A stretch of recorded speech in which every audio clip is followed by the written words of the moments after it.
netizens! For today's video, ay share ko lang po ang update ng ating munting libangan. So, yun na nga po, ika 30 days na po ng ating mga manok.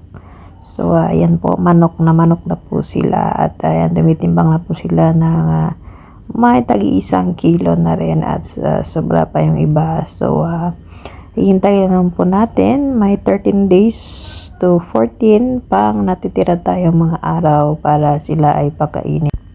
Yan po ang feeds natin na hindi pa po yan sapat hanggang po sila ay ma-harvest. So magdadagdag pa rin po tayo. Sa mga nagtatanong kung malakas po sila sa pagkain, yes po, malakas po sila sa pagkain kasi araw-gabi po silang kumakain. So ang isang sako po ay isang araw lang po nila, sila po ay 300 heads na mga manok.